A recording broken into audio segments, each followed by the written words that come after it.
Welcome to the OpsTok podcast. In this podcast, we explore the intersection of operations, technology, and business excellence with highly accomplished owners and operators. Join us today on OpsTok as we delve into the world of sustainable chemical manufacturing with James Kitchen, the innovative president at EnviroNize, revolutionizing the industry with environmentally safe solutions. Welcome to OpsTok, the podcast where we explore the intersection of operations, technology, and business excellence in diverse industries and settings. Here on OpsTok, we interview highly accomplished operators and owners. I am Tom, and let me introduce you to my co-host, Sahand. Hey, thanks, Tom. Hey, everyone. Sahand here. Today, I am super excited to announce that we have James Kitchen with us. He is the president of EnviroNize, a manufacturer of environmentally friendly household chemical solutions like detergents, cleaners. We're super excited to have you, James, and looking forward to an engaging conversation with you. So with that, go ahead, introduce yourself, and tell us a little bit about the history behind EnviroNize and how you took over. Sure. Well, I appreciate the kind introduction, and Sahand and Tom, looking forward to sort of going on back and forth about sort of how I came into the business and sort of where we're taking EnviroNize and our sister company going forward. So to give you a little bit of a background, maybe just to give you some context on myself, my background comes from more of the capital markets. I worked for the TSX for a number of years, and then I transitioned into consulting, primarily focused on lower and mid-market M&A, traditionally with the focus on either foreign domiciled companies looking to acquire or expand into the Canadian market, or Canadian market based companies that are looking to expand overseas. So kind of range of industries, everything from tech to natural resources to traditional manufacturing, CPG products. So I had the opportunity to work throughout South America early on in my career, and then across most of sort of Western and Eastern Europe. So good sort of diverse range. Kind of interesting how I got there is when I worked for the TSX, I focused on the business development side. So I did roadshows for the TSX. So early on in my career, I probably spent 200 days a year on the road with startup CEOs that were new to the sort of micro cap capital market side. So kind of a unique opportunity as a guy fresh out of university to be on a plane or stuck in a layover or grabbing a coffee before your 10th meeting of the day with guys that had founded and built businesses. So it's good sort of mentorship type program, crash course for a guy didn't know a lot coming out of university. And then, as I mentioned, I transitioned over to a company called Salient Finance Corp, where we did our advisory services. I did that for about 12 years. And then, coming to the end of that, my partners were great mentors. Both came from an operating background. They and I had always looked for, potential acquisitions, really to put our advice to work. Some element is, getting tired of customers, not necessarily clients, not listening to the guidance you're giving. And that was a great opportunity. So we took a shot at a couple of different businesses. And we had participated alongside in the past with clients on financing rounds. So that's something we're quite comfortable with. So we took a shot at a greenhouse company that was in receivership in Quebec. Unfortunately, that didn't go the direction we wanted to. And then wonderful COVID hit. So COVID, upended a lot of businesses and sort of the traditional way, certainly from a guy in the cap markets, BD is a face-to-face type relationship. So caused a lot of sort of turmoil in that market. So an opportunity came through with family friends that I've known since I was in university that had a chemical company that they had sort of been incubating along with a sister company that had been around since 1996 in the food service and retail space. And like everything, if you made a chemical, Tom, as you're touching on earlier, the phone never stopped ringing. So I got the call, the tap, to step in and help support on the sales side. And that transitioned over the last couple of years to me taking over running EnviroNize on behalf of our family ownership.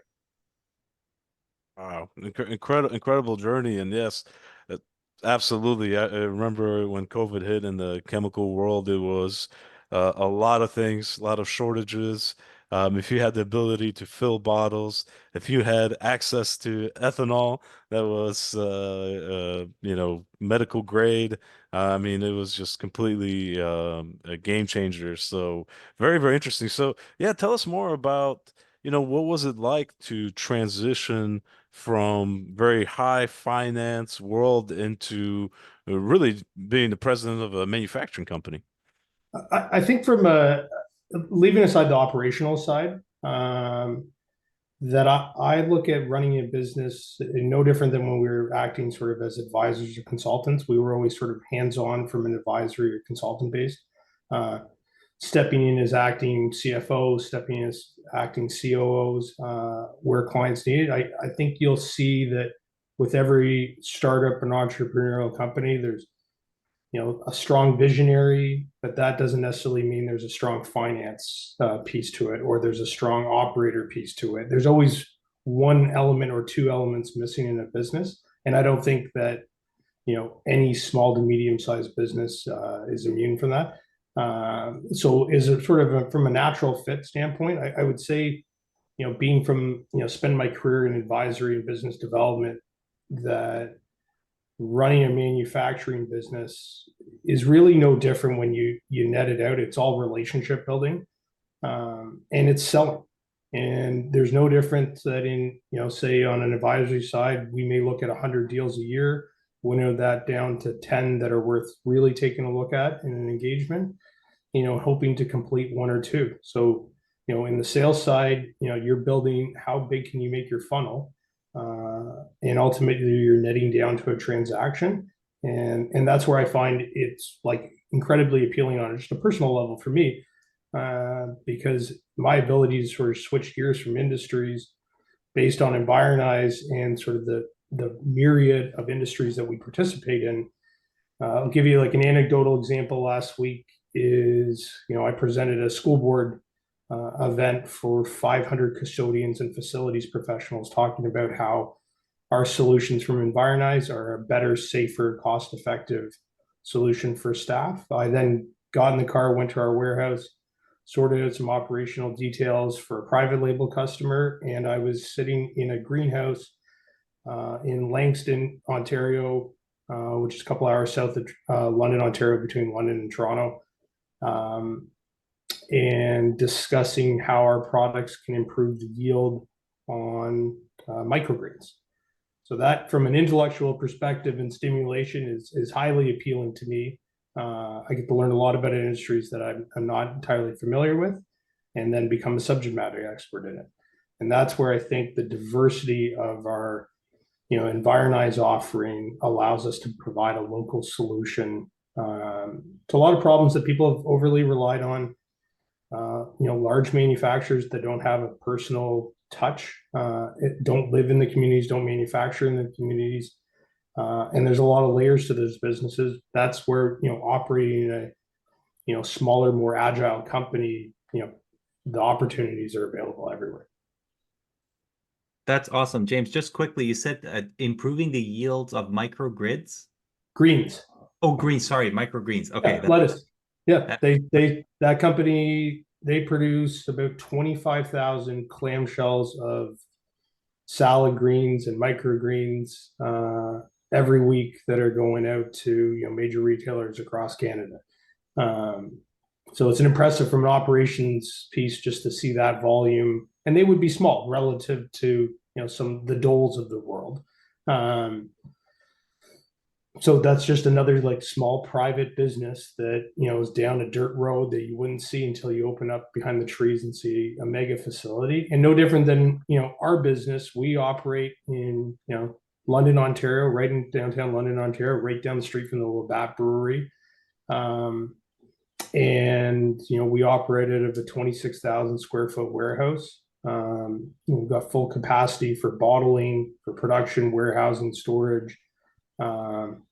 We have a nameplate. We can produce up to 65,000 liters a day production out of our facility, service a diverse range of customers, everything from private label to our institutional and industrial distributors. And then we're into a ton of specialty lines, right? Like, and maybe if it helps, I could step back and talk a little bit about what EnviroNize, what we do. Yeah, that'd be awesome. That would be great. Well, we Yeah, kind of yeah. skipped over that as talking about the background. But so to kind of give it on a simple, and Tom, I know that you've sort of, possibly looked at and you've got an experience in sort of the chemical industry. So we make hypochlorous acid. So hypochlorous acid sounds highly technical, but it's as simple as electrolyzed water. We make, one real sort of core chemical. Our inputs are salt, water, and electricity. That's it. We got a lot of technology to make it to our spec. We've made a considerable amount of investment, both with our European partners and here in Canada, to ensure that we make the highest grade of our product. Hypochlorous acid has been around for 150 plus years. It's produced naturally by our bodies to fight infection. So they started using it in World War I as an antiseptic, as a wound cure on field, on the battlefield. Challenge with that product up until sort of the late 90s was shelf life. Great, you can make it, and then it's good for a couple of days. So you can't commercialize that. You can use it in agricultural facilities, make it on site. So we came across that technology sort of in the mid 2000s, worked with some partners, built out our own partnership in Europe. Most of the technology around hypochlorous acid originated in the former USSR. So most of the sort of brain trust and engineering comes from that part of the world, which now is the Lithuanias, the Estonias, the Latvias of the world. So we launched our brand EnviroNize in 2013. I believe I touched on this before. We have a sister company called Scientific Utility Brands. It's a legacy business we have in the food service industry. That again, we've had that since 1996. We service retail and then food service in Canada. So anyone from like an Ace Hardware to Canadian to Home Hardware here in Canada, and then your traditional broadline food service distributors like the Bunzels of the world and that kind of thing. And that's been quite a successful business. And frankly, that's what funded EnviroNize. That's what funded taking the risk in a market that's dominated by the Cloroxes of the world, traditional chemical players, where we can look to disrupt in that category. So that's what we're doing with EnviroNize, is we're disrupting. COVID brought a lot of challenges to every manufacturer, whether you're making money or not making money. I know you touched on sort of, it's as simple as like trigger sprayers. Went from a couple pennies a piece to you can't get them to they cost more than the bottle or the label, or Corrugate ran through a significant price spike. So we had no, and then you have as well challenges of labor force, right? People not wanting to come in. People were scared, right? Like legitimately concerned, and we were running a warehouse and production facility 24/7 through the majority of COVID. So, that came with its own, operational stresses and challenges. I think that's where, touching on sort of where we make a big difference as a business, touching on the sort of sustainability, is we're made in our market.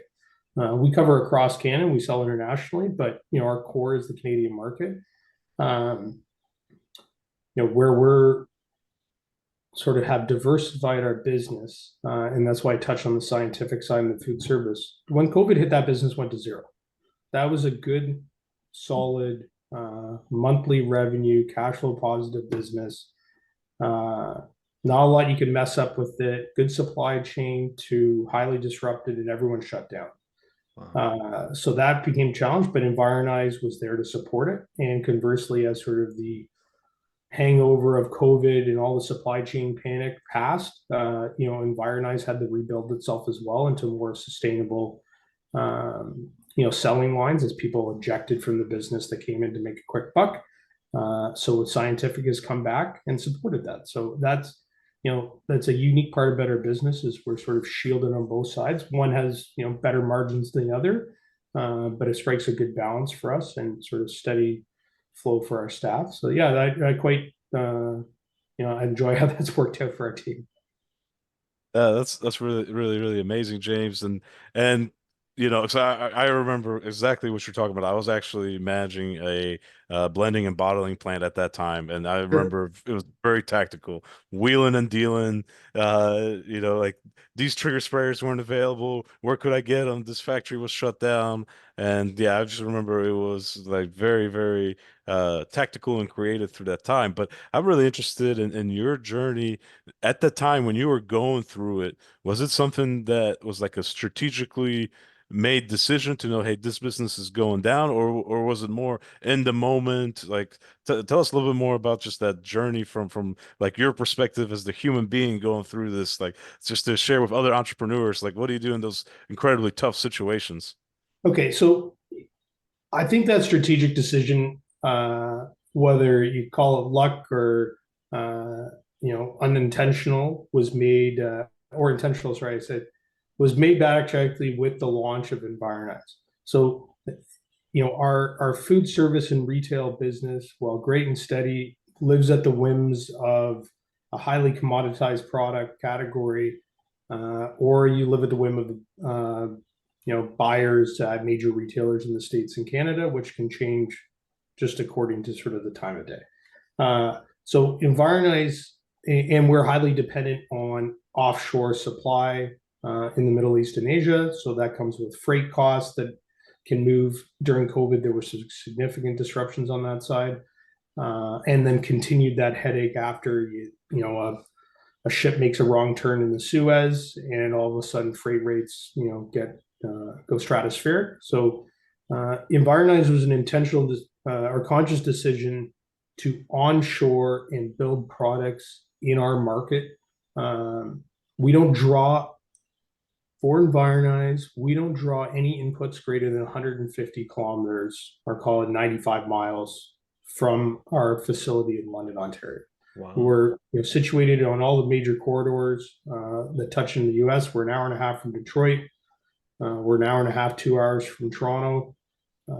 So we've got rail, we've got everything we need where we're situated in London to supply the Canadian market and feed into the U.S. So from an expansion standpoint, we're well positioned there. We can ramp our production, and I think that's where we've looked at it is we want to be our own masters. The chemical industry, as you know, can be highly profitable until you start layering in complex overhead, marketing departments, all the sort of field reps. So that's where we're in a nice sweet spot as a growing business in that sort of lower tier, especially compared to large chemical conglomerates. And we're a differentiated product line. Hypochlorous acid, we'd probably be close to the largest producer of pure hypochlorous acid in North America, certainly of the highest quality. We're fairly confident, certainly on the quality side. Everyone's changing what they can make and what they can't make, but on quality, we've been tested by our peers. We've been tested by customers that are doing independent vetting. So we're very confident in the quality of our product. So we can ramp it up to meet any demand, and that's where it kind of presents a good opportunity where we can always be flexible and so more agility than our comps. And I personally enjoy going up against not competitors in the hypochlorous acid space, but going up against the big boys, because we're going to meet them people in person. We're going to run field trials. We're going to be different. And we don't have to, defer to sort of higher ups in order to make a decision to make it work for our customers and our distributors. Right, that's awesome. The one thing I've heard about the chemical industry, like soaps and detergent, was the fact that it's fairly local typically because of the transportation costs. But Yep. in your particular specialty product, and especially since you mentioned you have a high quality and the fact that it has a higher shelf life, how do you see that? Is that does that apply to you as well, or can you easily sort of ship your product in an economic, a cost-effective basis to, let's say, Texas or California? We make it work.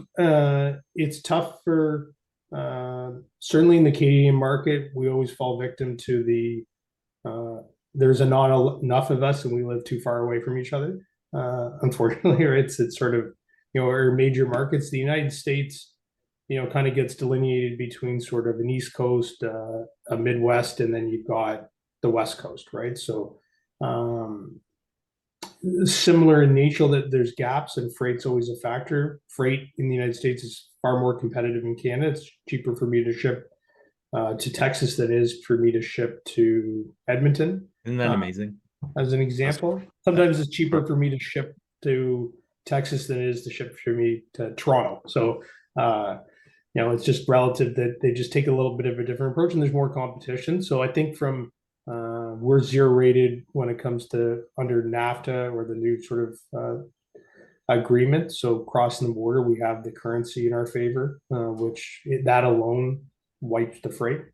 So we can be on a competitive basis. What we have done in the past during COVID is we opened up sister facilities to accommodate and localize our supply. We did that in the Quebec market and looked at that in the West Coast. So that's always something that from a growth mode we can easily take on, because we don't require a lot of square footage to run production. We don't have the sort of requirement of scale that you would see out of a larger player. So we can be quite agile when it comes to localizing, and would be open to those conversations in the United States. Certainly the regulatory regime, as Tom touched on before, can be quite complicated. The United States is impressively complicated when it comes to regulations around chemical products. Canada, similarly, the frustrations are just different areas. So that's something, to go back on your earlier question around sort of from my perspective, living through sort of COVID and manufacturing, it was really the regulatory side. These are organizations, God bless them, for all the work that they do, but they're not built to work in a stressed environment where things are moving quickly. We had some challenges in the Canadian market with registrations or recognition of registrations. What the government considers an expedited time frame would be glacial for business. And we leveraged relationships that I was able to bring to the table, with local political representation or higher up to, push ourselves forward and, get heard a little louder than we would be from a size standpoint, and that ultimately was pretty successful. And I would say on the whole, we have a great relationship with our regulators in Canada, and looking to expand those relationships in the United States, because we are a differentiated product in the chemical industry. Touched on sort of the alcohol hand sanitizers, right? As a perfect example, everything was short of alcohol.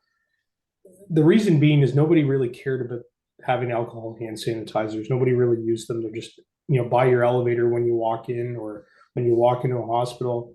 But there wasn't that great of a product. You just had to have it. And then you ran out of it. And then distilleries got into it. And then unfortunately, it cost a lot of governments a lot of money, was no one likes alcohol hand sanitizer. It cracks the skin. There's an article that came out and said it's bad for women that are pregnant, shouldn't use it because you're absorbing high grade alcohol that had, unfortunately during COVID, had a lot of varying degrees of purity. So, really what the big sort of revelation during COVID was that people didn't have it, so they had to make a change and look at different products. The chemical industry, at least in the cleaning and disinfectant product category, there's a lot of different brands out there, but there's not a lot of technology when it comes to products out there. There's Quats, that's very generic considered to the restaurant industry. And then you would see fancier brands on retail like 7th Generation, but it's still a Quat. It's got a nicer label. It's got some green sustainable positioning around it, but it's still the same as the guy who's using in the restaurant. Or hydrogen peroxide, very common in the medical sphere. And it's just been around forever. There's nothing special about those products. It's just, everything does what they say in the label. Ours is no different. It does exactly what it says and gets the job done. But what impact does that have on the environment? What impact does it have on people that are using it? It's fine when a product's in your closet and it's getting used once a month because something happened, to 5 times a day, or being sprayed or constantly being introduced in the environment. And that's where I find our products do very well, is when it gets into the hands of the user. We're probably, certainly in the Canadian market, we'd be unparalleled from a safety profile. Leaving aside that, our focus on sustainability, using inputs that are sustainable, but also that it's biodegradable and has no residual impact in the environment. It's safe for the people to use, and with high frequency, and that's not going away. People may not think about cleaning products the same as they did before, and certainly not in that panic nature of COVID, but it's not going away. It's ingrained institutionally now. So that's where we're working, is to sort of broaden our reach and relationships there, to get in the hands of more people. Absolutely, and that really, resonates with my journey, James. And yeah, you mentioned the quats. Like, that's everything you see in the store at the grocery store, right? It's all various quats and just different concentrations and different marketing behind it. So absolutely, and when you talked about regulations, like here in the U.S. So the same product, if it's used as a disinfectant now, it's a EPA. It's considered like a pesticide. If Yep. you're using it to sanitize your hands, now that's FDA. Now that's considered a drug, a Yep. medical product. If it's a cleaning supply, even the states in America have different regulations. So, for example, in California, there's very specific regulations about chemical products, but actually for the exact reason that you're talking about the safety of the team members that are out there day in, day out, cleaning, sanitizing. Think of the custodial type services. So that was the reason why even a local state put out specific regulation around those chemicals. So yeah, it's very, very interesting industry, very regulated. So definitely, like I said, it's a glacial pace compared to other businesses when it comes to regulation. But with all your background in manufacturing and what you're doing with EnviroNize, what do you see as the challenges and opportunities as we look at like North America as a whole when it comes to manufacturing with what's happening now in this post-COVID world? Uh, as it relates to our business, or as it relates to sort of the broader manufacturing sector. Maybe can we talk about both? Yeah, that'd be great. I think from the EnviroNize side, or from our broader company side, our primary challenge, we feel pretty good about our supply chains. We're constantly, like, and more actively now, improving and monitoring those. Whether that comes from a timing of long lead item orders, constantly price checking our bottle suppliers, or any input that we have into our system that we can't control. I think everyone's tightening the belt. That's certainly reflective, I think, across the economy in terms of making decisions from an expenditure standpoint. I think that's also to benefit, certainly on the EnviroNize side, is that our suppliers are becoming more competitive. They're recognizing that they need to chase business as other parts of their portfolio slow down. We're growing and we're getting rewarded from that. I see that there's more efficiencies coming in the freight, particularly tied to more digital offerings, and that's something that we're constantly, not as quickly as I would like, but got to recognize that we can only do so much in a day, but is modernizing both our production systems. We made a lot of significant investments during and post COVID to ramp our production and be more efficient on our filling side, and we continue to make strategic investments on that piece. And then, in terms of the broader manufacturing sector,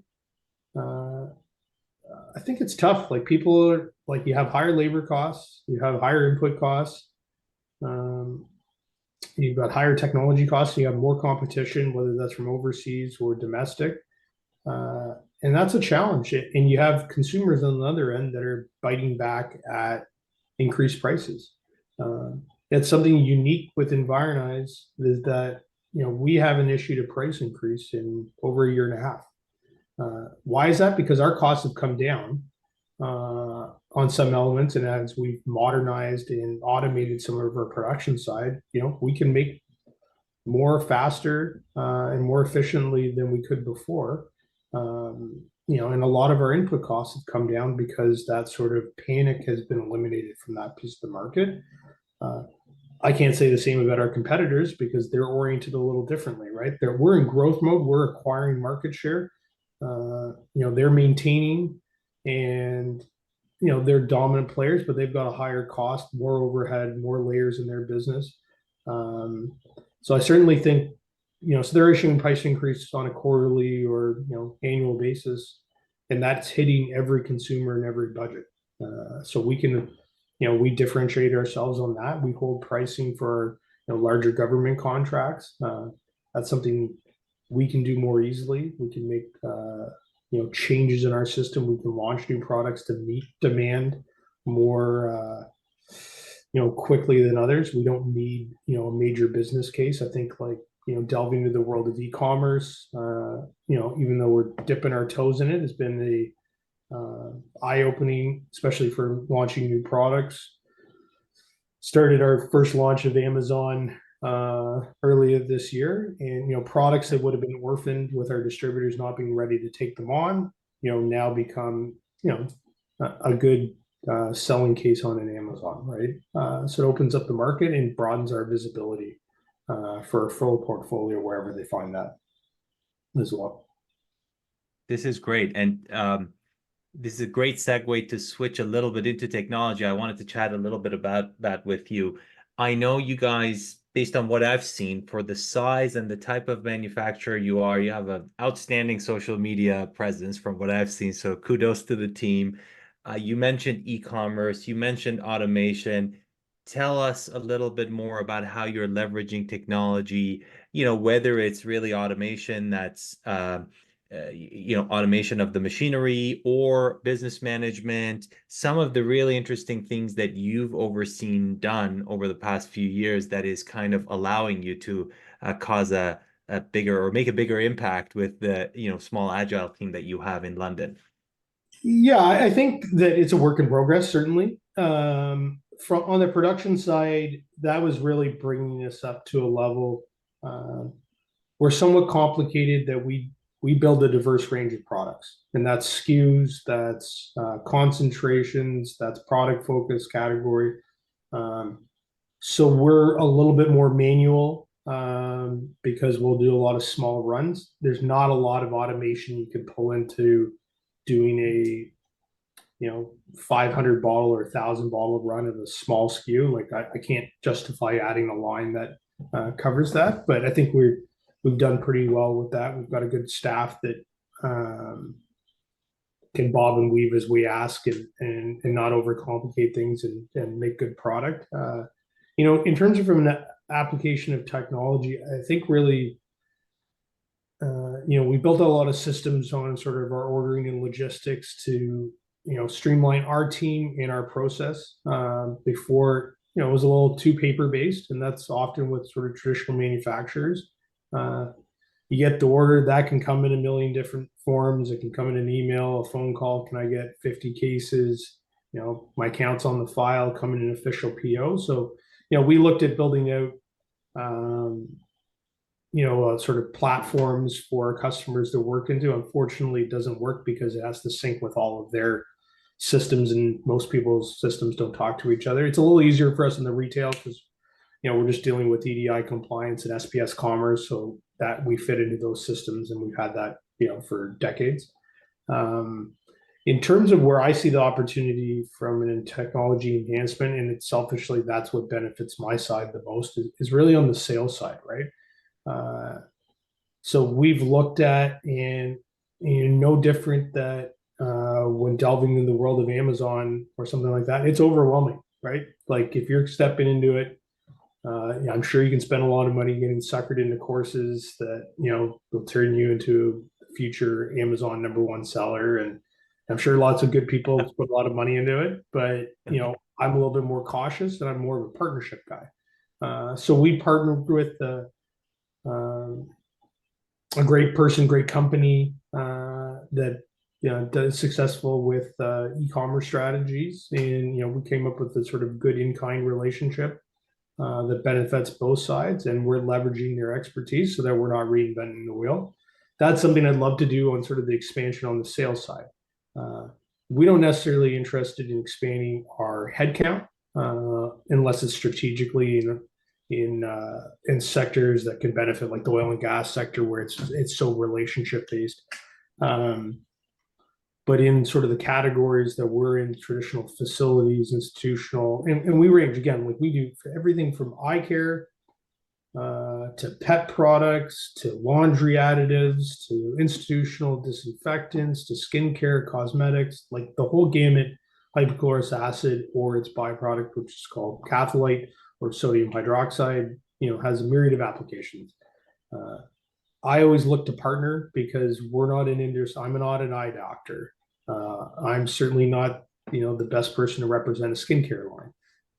But we make good product at a high quality that we stand by, and that's where we partner. But on the sales side, in the markets that we are in, it's leveraging, whether it's AI or looking at programs like an Apollo or some iteration of that to, expand our funnel, right? That's where we don't have the brand recognition.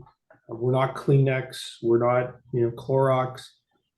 So people don't just walk down the aisle and know us by brand. We're successful when people pick it up and use it, and it's superior. So it's getting that word out, and we're always looking for better ways to engage with our prospective customer base and leverage sort of technology to do that. So we've got great, CRM systems, but again, that's not something they can always be better. And we're looking for sort of more like guidance on that side on how we can improve those processes, because at the end of the day, it's generating leads and engagement and brand awareness, and then it filters back to sort of a traditional sales relationship. It's how do you open those doors most effectively. 100%. Yeah, that's really incredible, to hear about how EnviroNize as a manufacturer is using AI in the sales cycle and the CRM and the funnel. That's really, really interesting.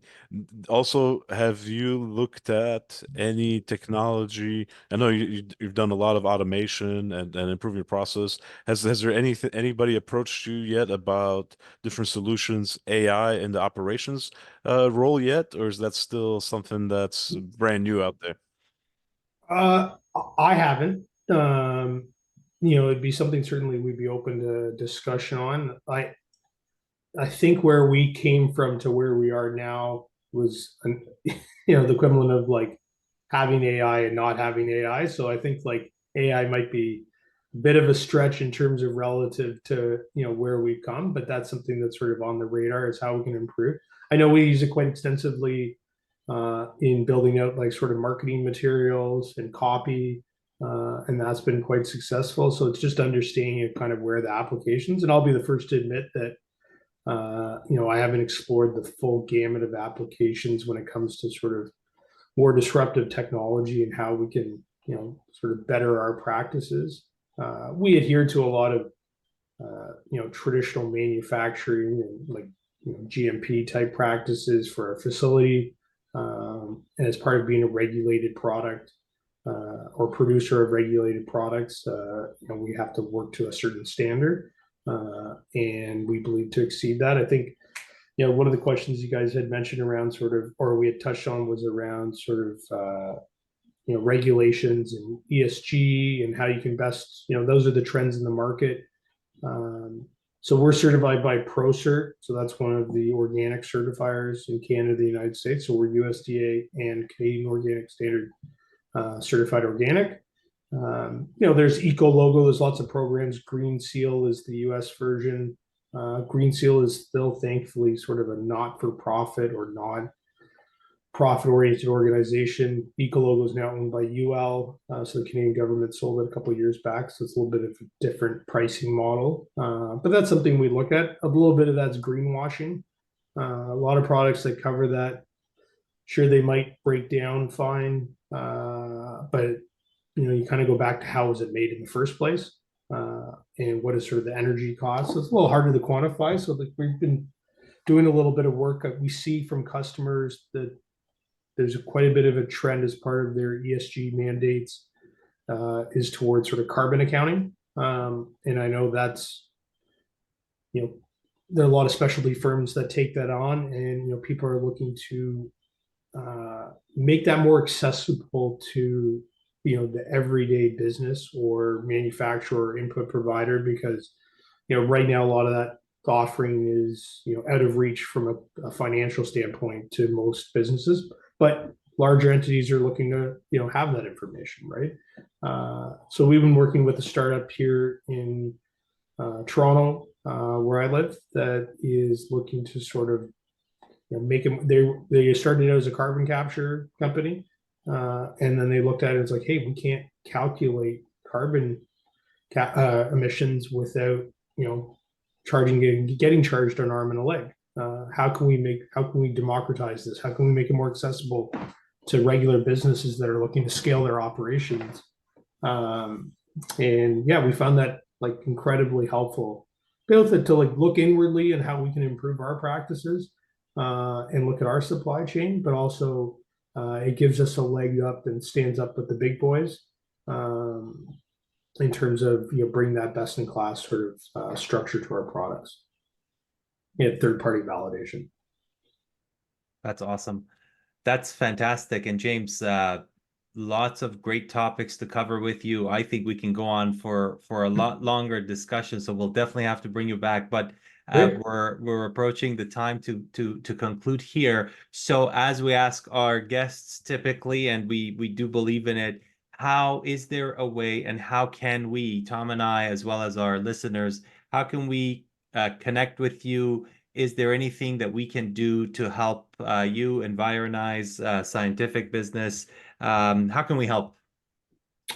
Yeah, no, I thought about that question earlier. From our perspective, we run a pretty lean organization when it comes to sort of staffing and overhead.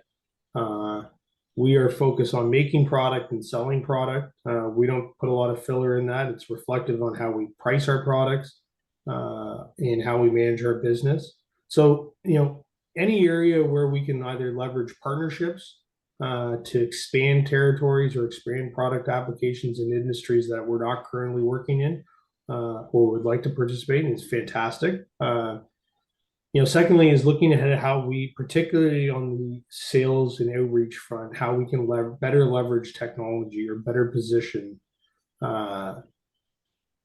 to look into those markets, right? And how can we, better, particularly say like if it's consumer focused and it's e-commerce, how can we better position those assets to deliver a more consistent revenue line?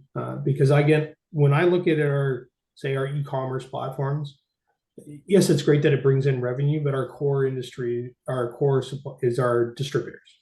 We're ultimately a B2B. It's chemical, right? We're not going to be the $9.99 or the $2.99 bottle, fantastic whatever that's at your grocery store. That's not our category. We're registered products that are competing in the institutional space, but we have a role in the consumer world. So how I look at our e-commerce systems is, or platforms, it's partially marketing. It's great that we make revenue on them. It could be a lot better, but it raises the profile of our business. And it's one step forward to someone sees our product. They might buy our pet product on Amazon, find our website, and realize that their business, could switch over to the disinfectants because they love sort of the safe and efficacy of our pet product, right? And if it's safe for using it on your cat or your dog, then you're going to feel good about using it at the office. So that's a bit of the logic, but how can we leverage those into really like turn them into performing categories for us or revenue lines?